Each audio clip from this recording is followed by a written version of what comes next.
Welcome to Resume Storyteller with Virginia Franco, bringing you interviews with industry experts and regular folks who tested the job search waters and succeeded, and strategies to tell your story and land your job interviews in 60 days, guaranteed. Here's your host, Virginia Franco.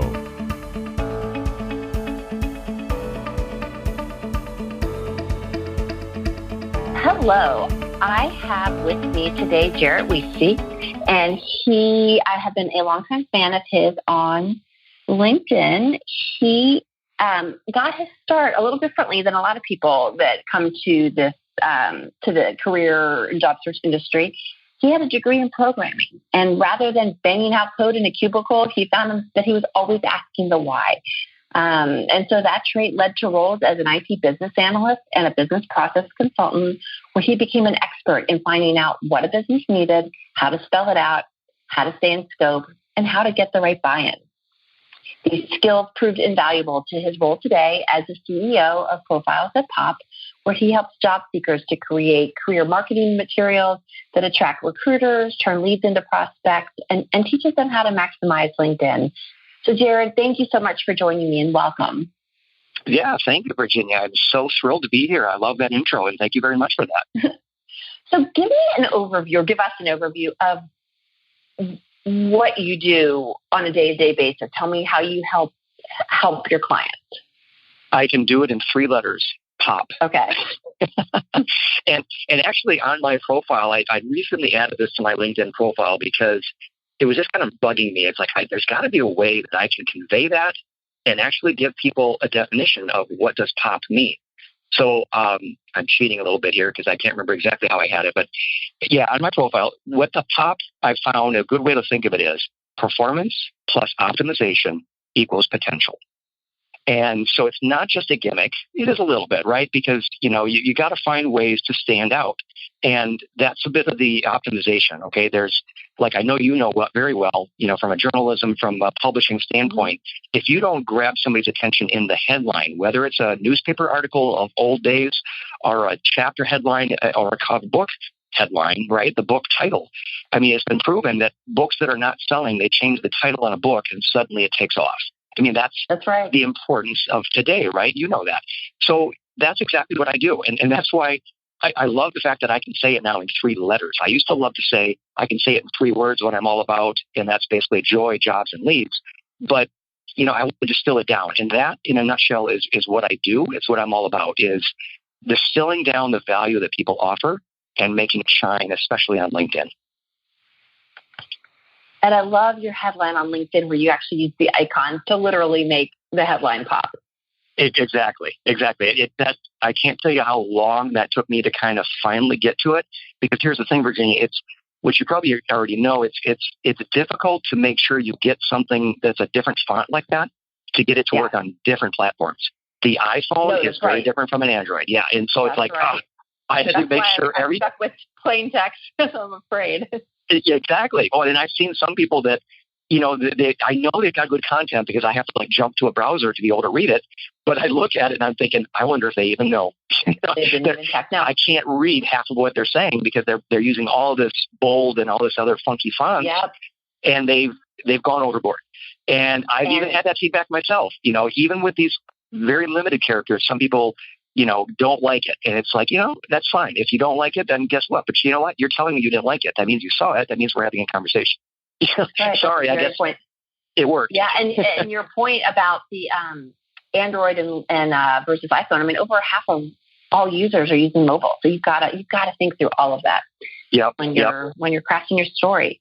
Totally. So you work, I'm sure, with a lot of different clients. Are there common challenges, maybe 1 or 2, that you see facing the people that are entering the job search market or looking to make a change today? Something that you weren't seeing back when?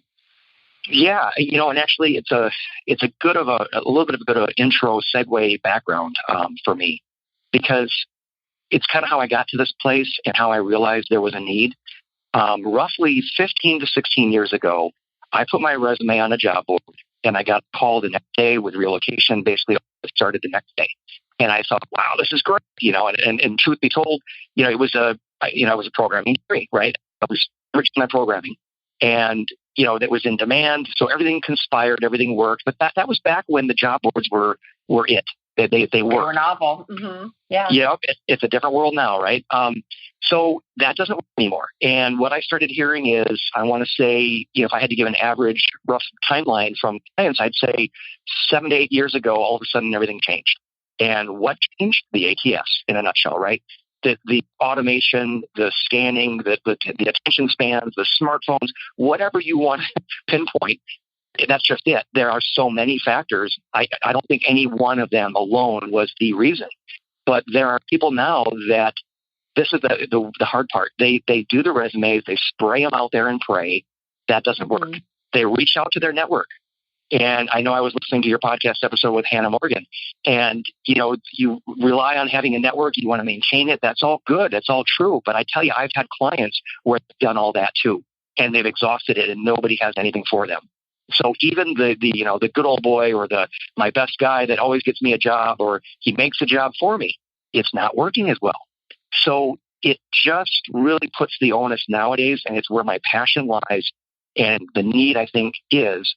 It's to make sure your brand comes across in seconds. It's from the research on resumes, which I know you've heard of. Ladders did it in 2012, 6.2 seconds, and they reconfirmed it in 2018. I believe it was 7.4. They did. Yeah, yep. It's less than a goldfish attention span. That's what they said. Exactly. The goldfish is 9, right? Yeah. So, I mean, you want to go up against the goldfish for your livelihood? I don't think so. Yeah. So what I don't love it, but I mean, I find it kind of ironic that, they settled on 7 seconds. My takeaway there is, do you feel lucky? You've got to do more than have a great resume. That's really my big takeaway. So the resume is obviously very important. I've had clients where we got LinkedIn going really well. We showed that the searches were coming in, they were getting traction. And then they came back to me later and said, so they want a resume. I'm like, well, you didn't say you wanted a resume. I thought you were all doing this all online. And so it was funny how that all transpired. But there still is a need today to have the resume, of course. But the challenge, and I bet you face it, I'd love to discuss it with you a little bit more. Are people seeing that resume? That's what is the big challenge today in terms of a resume. Well, they won't get the resume until you have to your point, the brand that comes through in seconds. To me, that allows you. I agree that your established network, it's quick to exhaust. But by having that strong brand and other engagement that we could talk about, you're expanding your network. True. And to me that is a big component. And it's funny, 8 years ago, ATS happened, but that's also when we started coming out of the recession. So it was more people and more companies hiring. So I feel like it flooded the system. Yeah, I think that's exactly what happened. All of a sudden, companies went into scramble mode. You're right. That makes perfect sense. I hadn't thought of it that way. But if we're coming out of a recession, now they have a lot of jobs. And whoa, I mean, there's some research you may have seen. I think it's somewhere between 200 and 250 applications come into the average job. It might be like a Fortune 500 company. Yeah. If you look at those, so if you've seen that and you buy into that, that means you've got a 1% to 3% success rate with a resume. And that means if it's a great resume. So it's horrible ROI. Yeah, it really is. So you can't do the resume alone. And I know that's why, it's more about your story. Like in your case, the whole job search, there's a lot of aspects to it. No, I agree. Do you find that is sort of what clients are most surprised by? Or is there another that just the job boards don't work? Or is there something else that you sort of see them that catches them off guard, I guess? Yeah. They really, probably the biggest thing is they can't believe how hard it is, or they know how hard it is and they're frustrated and they're using Excel sheets to track how many resumes they've sent out. And I mean, I've had clients that have been like up to 300 resumes they've sent out. And that's just not that. Literally, that's spray and pray, right? And it's somewhere along the lines. It's like when I get on a first call with a potential client, I make sure they understand it's a different world, and I ask them about their pain points. I ask them about what's not working, and then I kind of have a pity party with them, and I say, I know. And I give them a little bit of what I was just saying here too about, 15, 16 years ago, you would have had no problem with any of this. You go to about 8 years ago, now watch out. And then flash forward a little bit. What drives me now and where I saw the potential in LinkedIn about I guess it'd be about 6 years ago now, Virginia, what I did is I made a one-word change on my LinkedIn profile.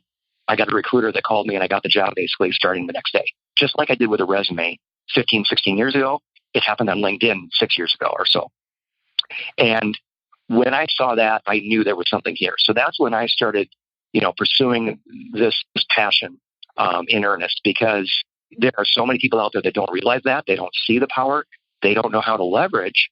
And that's also where I bring a little bit of my background into it. The programming, the tech side of me absolutely loves LinkedIn because, as I'm sure you know, it is glitchy. It is hidden, all the ways of doing things. I learn something on there daily. I really do. But at the same time, and it takes a village to keep up with it because the algorithms and exactly. Mm-hmm. Something that worked one day all of a sudden stops working. Is it a glitch? Is it permanent? Is it an algorithm change? Who knows, right? But funny. It's kind of the same thing as all the stuff we've been talking about.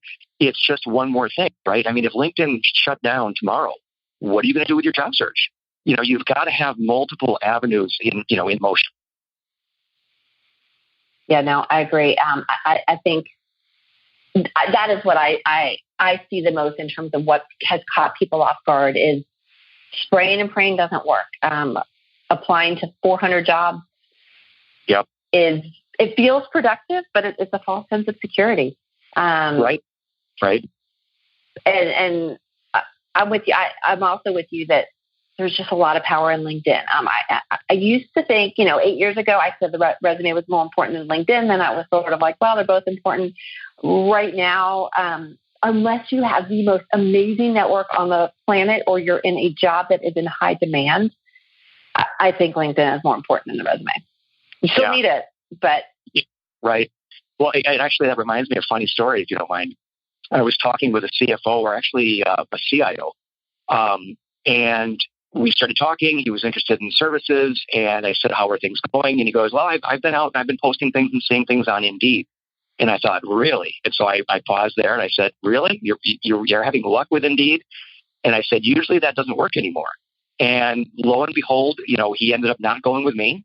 He just said, you know what? He literally said, I'm just going to take my chances and go with Indeed. And I said, that's great. If it works for you, that's great. I kid you not, within a month or two later, he had a job and it was announced on LinkedIn. So he got a job through Indeed, as far as I know, and it was working for him. But I tell you what, that was the only guy that I can think of that has worked for. Yeah, it's a needle in a haystack. Absolutely. It is. And he was like cybersecurity, again, like you said, in demand, the top of his game. People are looking to snatch him up. If you don't have all that working for you, you're rolling the dice. Yeah. Especially as you move up the ladder, because they shouldn't call it a ladder. It's a pyramid. There's less jobs the more senior you go. That's true. Good point. Good point. I agree. So what advice do you give someone in terms, maybe if they're on shaping their LinkedIn or around their job search strategy, when they are thinking about job hunting or thinking about making a career move? How do you advise them to get started?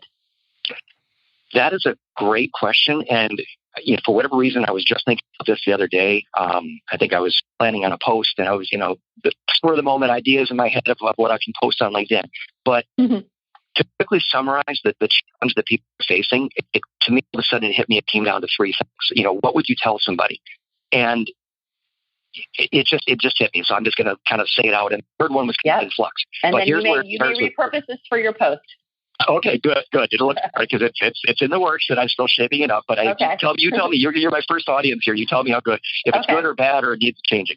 But the number one thing I would say to people is know thyself.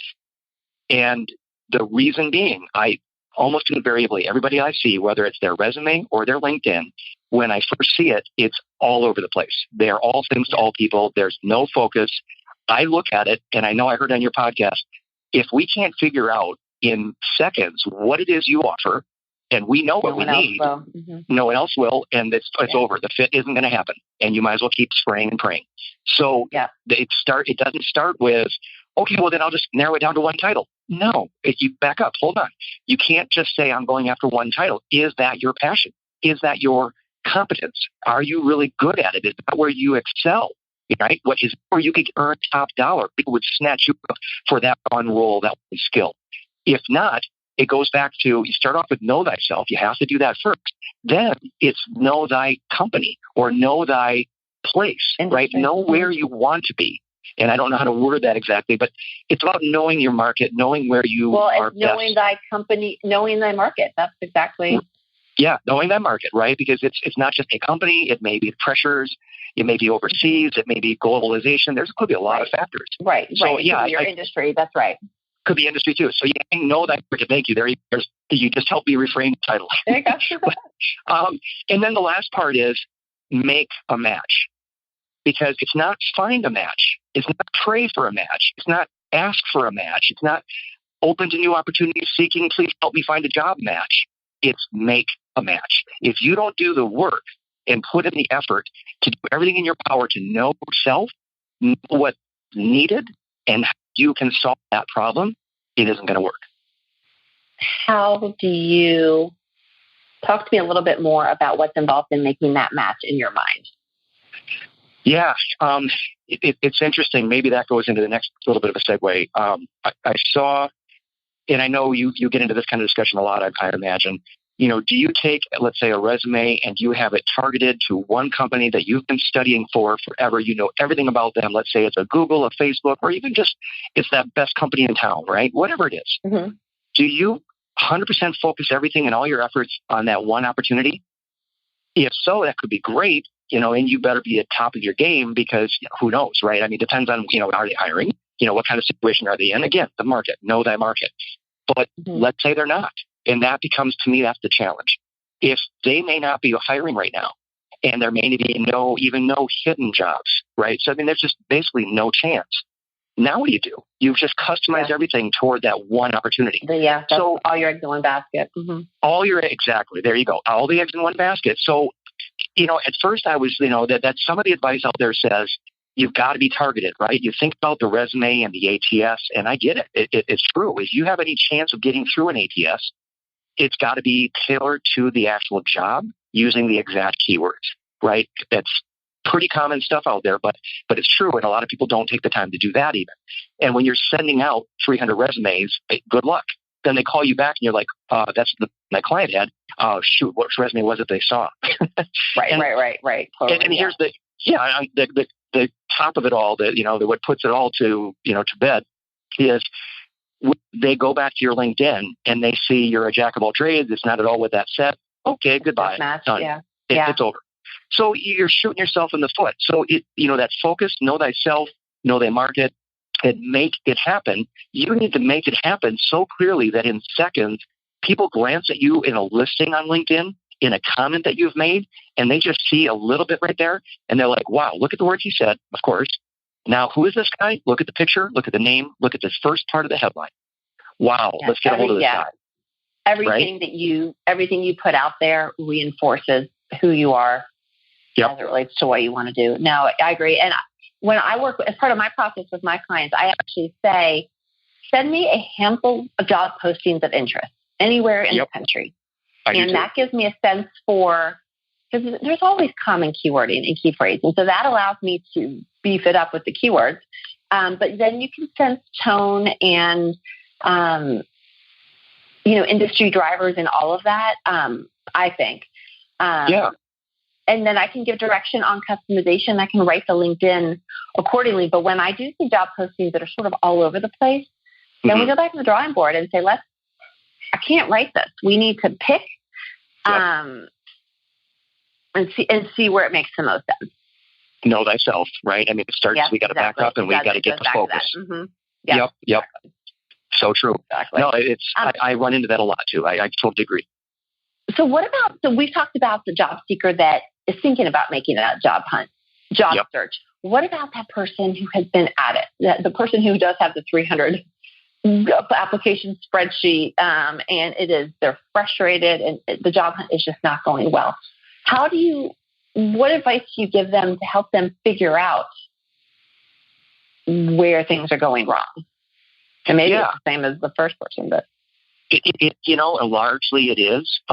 There's one client I had that jumps out, and in fact, the client was very adept, it seemed, at being both a BA, a business analyst, and a project manager, PM. And they had 2 flavors of resume.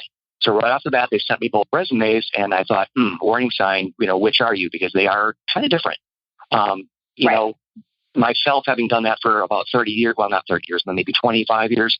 I come from the BA background. I could have moved into the PM background, but I decided against it because it's not my style. It's not who I am. It requires a different skill set. Exactly. And if you're good at it and you know it, you realize that. So I had to stop and ask this person, first off, I had to say, which one are we going with? Because you can't say that you're going to be good at both of them and take either one and take any job that comes at, with those types of skills or keywords and be successful. It goes back to the things we've been saying, right? People need to know there's a match, there's a fit. So that's kind of what I'd say is people, it's a tough spot. There is absolutely no doubt. I've been in this spot several times. I get it. It's tough when you know that, an impending layoff is coming. You're afraid it may be coming, or it's already. Right. You don't want to limit your options. It's totally natural. Exactly. Yeah. And with now today, I totally get it. Probably more than ever before. It's like, it's so hard to get a job. I'll just take a job, please. That's close to what I'd like to do. People fall into that trap. So it's tough. It really is tough. In an ideal world, I'm sure you've heard this, the idea of a passive candidate, it's the best position you could be in. Dream come true. Yep. Do nothing. Have a great profile, and someone picks you out of a candidate search on LinkedIn. Exactly. And in fact, if anything, in summary, Virginia, that's the way I approach things because of, you can tailor everything. You can put all your eggs in one basket, but I would rather attract the hiring manager, the recruiter, the lead, even if you're a small business. I would rather have things shaped up so well that people are searching and they're finding you. And next thing you know, you're being presented with opportunities, even when you already have one. That's the position you want to be in.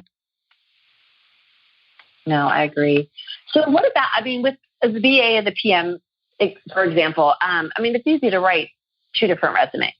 Right. But with regards to LinkedIn, I always do try to find a way when there are positions where there is an intersection of skills to be able to position the person for as many opportunities as possible. True. How do you guide your clients when they really say, I can be a PM or a BA. I don't want to close off my options. How would you approach their LinkedIn? Right. What I do, probably one of the first things that I do in a situation like that, it is possible. But to know that it's possible, the first thing I'm looking into is it vetted? Is it believable? Is it demonstrated? If they don't have the background that can back it up, then it's going to be a real tough sell. And that kind of is a really good point. Yeah, it's kind of a general thing overall too, is I don't, and it kind of makes me think of a next little saying, right? Don't tell me, show me. So if I'm not seeing the actual results, seeing what you've done, and I'm not seeing that you've closed 15 projects worth, $1 million in the last 6 months, if you can say that, holy cow, when are you available? Let's have a call right now. Right. But if you say I'm the best PM in the world, I work globally, I'm successful, I'm highly motivated, I'm results driven, what was that? Right, I'm sorry. Right. You're a PM? I've worked as a PM for 18 months, where the rest of my career was BA. Okay. Yeah, you're right. It goes back to the story. What I need to hear it so that I can sell that you really can do either of those things. Yes. You got to sell with your story. Yeah. And that's part of the hard thing too. A lot of the questions and the things we're talking about, Virginia, it's hard to sell yourself. I heard on your podcast before, nobody goes to school to learn how to write a resume or even to do a job search, right? We have career services when we graduate, if we're lucky, and if they're good, and if everything all works out. But that's part of what drives me too. People just don't know how to sell themselves. And, I can speak for myself. I'm an introvert. Would you believe it? When I get passionate, when I get lit up, when I'm doing something that I love, I am the opposite of an introvert. You come out of the shell. I come out. Yes, yeah. But that little programmer. Right. Job search and selling yourself is not intuitive for most. Right. It's tough. It is tough. Okay. And where do you begin? Where do you begin? But it goes back to that thing. And it's funny that this keeps happening, but know thyself. You've got to dig deep. You've got to dig deep. And when you know yourself, you can tell your story. At least tell it to someone else so they can write it for you. Right. Exactly. And that's a lot of people aren't willing to make that sacrifice. Mm-hmm. I'm sure you went into it. But it's like, well, do you want to keep going for another 2 months? How much do you earn in a month? Right? Yeah. What's it worth? What am I asking for $1 million? Right. How much can you afford? It's crazy. But that was one of the first questions often that you get is, well, how much does it cost? And right away, that to me puts up red flags for me. It's like, well, maybe this isn't going to work out.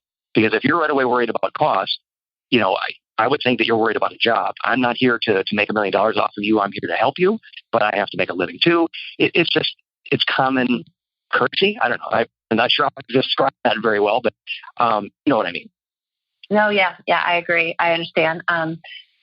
It's funny because I just talked to someone yesterday. We're going to work together in a couple weeks, and he had done product management and he'd done a lot of operations roles. So he said, I love bringing product to market, but I can do operations, and I've been the exec, and I'd love to target a COO role. It's what he wanted to do in a smaller company. Sure. So, and I kept saying, well, it's tough to write both of those.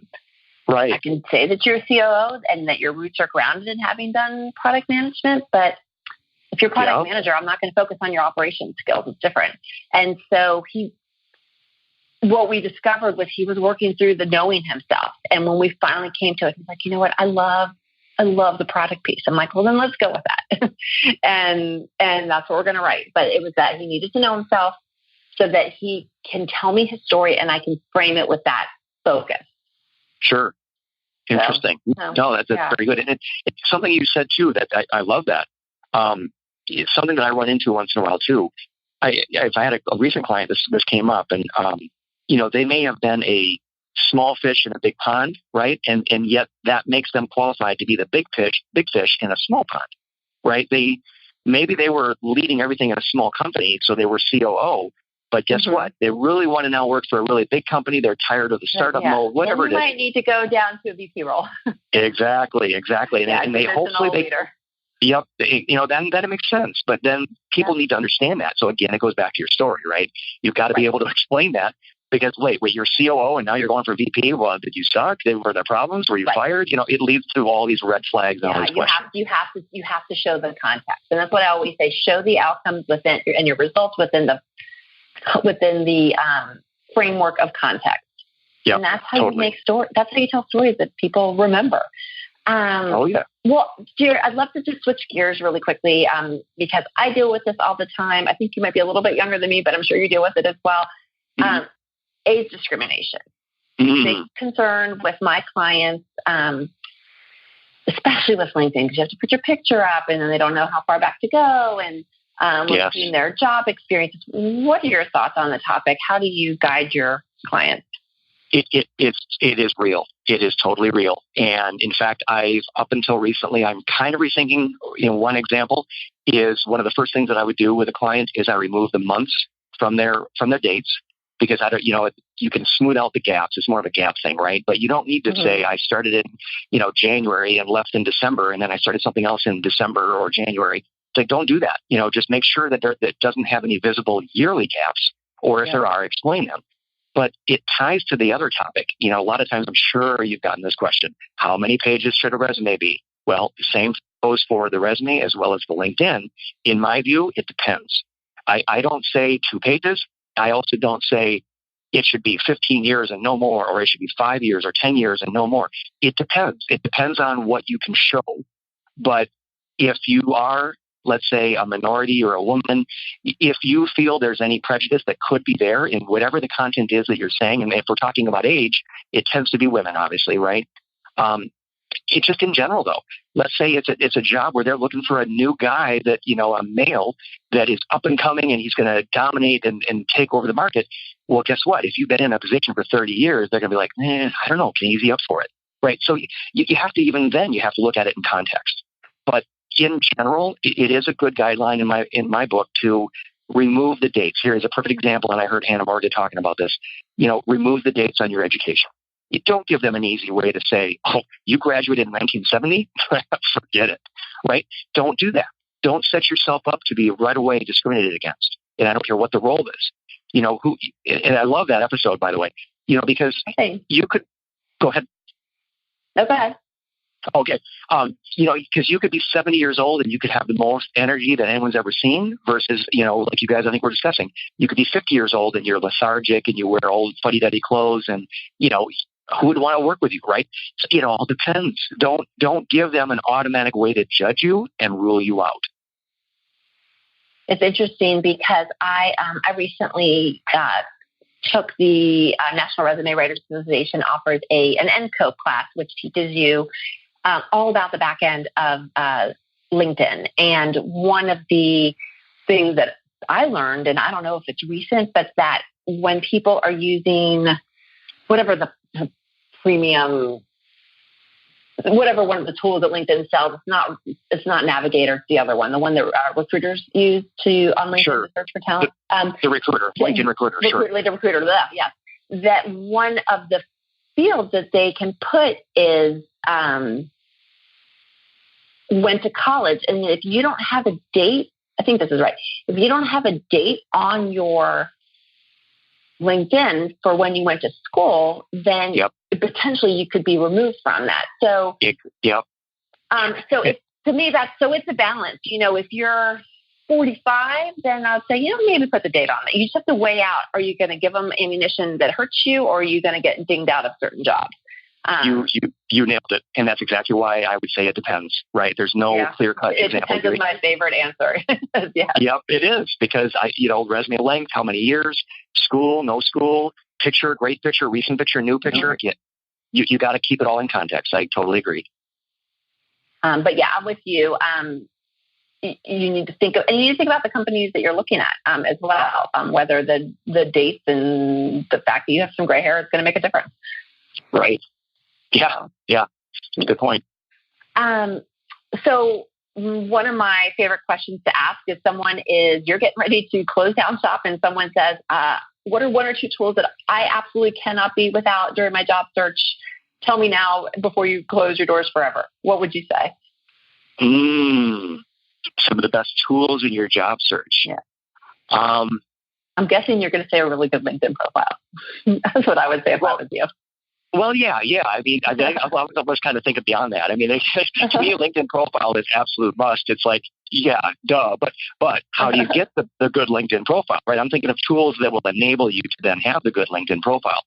And, I don't talk about this a whole lot, but honestly, some of the best resources that are out there, I would say Career Sherpa, you know who I'm talking about. Yeah, that's Hannah Morgan. And Job Hunt and The Muse. Those resources are ones that I trust, I look up to. I see that the stuff that they are putting out, it may not even be their own. It's curated and it is quality. I was going to say it's a great compilation of experts from all over. You hear lots of people's voices that really can help to inform the decisions that you make. Yes, totally. And it's reliable. Yeah, it's really reliable. Because, it used to be a lot easier, I think, in the old day. You're from journalism, right? It's everything's sourced, is vetted. And, before we even think of publishing, blah, blah, blah. Nowadays, you've got fake news. You've got who knows what, right? So you've got to get your, I think getting a good curated group of experts in your feed like that is helpful because there's so much out there. Yeah. And it's hard to figure out who to trust. A lot of bad information out there, but those are great resources. Yep. So, I mean, that all helps to enable knowing yourself and knowing the market, all of that. You whatever you can do to do that best, that's what it's all about. And it's a real simple thing, but it's something that I've been working on more, and I need to get more content on this. But it's a Japanese concept called Ikigai, and it's Ikigai. And I don't know if you've ever seen Ikijei. It's Ikigai. And it's a Japanese term. Ikigai is how you say it. But it's a Venn diagram, 4 circles. It's know your talents. It's the first circle on the left side. And then in the bottom, it's what you can get paid for. On the right, it's what the world needs. And on the top, it's what you love. And if you can find that profile, do you have that on your banner on your LinkedIn? I do. It's a little bit Yeah. small on my banner, but that's exactly why it's there. It's part of Know Thyself. And that's what I need to push for is let people know. It's like, that's why that's there. It's a little bit of the way I coach too, is we have to find that sweet spot if we can, or as best we can, to the closest to that. And so what you're good at, what you'll get paid for, what are the other two? Yeah. Yeah. Well, here you go. Think about this. Now, this jumps back into the job search role, because most people get a job, they go to school, right? So that's the very first circle on the left. Why do they go to school? Because they need to get a job. They need to get paid. Now you're into that bottom circle. So what you can get paid for. But then they start realizing I need to move up the career ladder or the pyramid, right? And they're looking at, what does the world really need? And what I'm doing making a difference? Does it matter? Is it a good company? Do I like this company? Am I proud of it? All of that starts happening. Why? Then the next top circle is it what I love? Right? Do I feel validated? So it completes the whole circle. Most people do a C shape, but it's a backward C. It starts in the bottom left, curves around to the right, and up over to the left again. I like to say flip it around. Do a proper T, starting in the top left, or top right, actually, right? So start curving around and make that C a true C shape. So start thinking about what you're good at and what you love right there in that top left corner. And now you're making a C. You're drawing a cursive C from the top down. And it's what do you love? Who needs this? Okay, now you know your market. And then come around and say, well, could I find a job doing it? And then finally, what skills do I need? Don't start just purely with the skills and then say, now where's the job? That's the problem that people are facing nowadays. You've got my brain spinning now, thinking about that. I love that. Good. I love that too. I'm going to go back and look at the little diagram on your profile. Cool. Okay, last question, and then I will let you go on with your day. I'd love to hear what is next for you. Anything exciting that you want to share? I've got a bunch of things in the works, but nothing that I really can share at this point. Okay. I'm just, in a nutshell, what's next for me is, helping as many people as I can. That's the simplest way to say it. Well, go ahead. Yeah, well, that's really it. That really comes down to that. I'm posting content daily. Right now I'm doing what's called a profile pop-up, where just about daily I do a video review of somebody's LinkedIn profile. And I find people, I don't know if you've seen them yet, I find people regularly that will just, direct message me for the first time and say, I love your stuff. It's like, I don't remember seeing any comments from you or any likes or anything. It's like, well, thank you. Great. That's wonderful. And there are a lot of people I think that are doing that. They're just afraid of the job search process. How do you manage LinkedIn? What should you put in LinkedIn? How and why? All that stuff. And I think they hopefully are appreciating that, and it's actually helping. That's my goal. I love that. So if people want to learn more, I have on your bio a link to your website, to Profiles That Pop, and also a link to your LinkedIn URL. Is that how would you like people to reach out to you? What's the best way for them to get in touch? Yeah, it's one of the easiest ways, and I'm testing it right now because with Google SEO, you never know. But I'm trying it. And by the way, there's a little hack for that. If you do a incognito Chrome search, then it's as if you never signed in, and it's real legit. And yep, it does work. If you go to Profiles That Pop, 3 words, if you Google that, you will get to my LinkedIn profile. The first hit is my website, which is, guess what? Profiles That Pop. And there's the About Us, and there's also a Contact Us, of course, in the links. Okay. Yep, I'm on there. I just did an incognito. I see it right here. Yep. Well, Jared, thank you so much. You got my brain spinning. I really enjoyed this. Thank you. You've given some really good actionable steps and some ideas for people to really chew on. And to me, what resonates the most and what's been a thread throughout our conversation is just that importance of knowing yourself.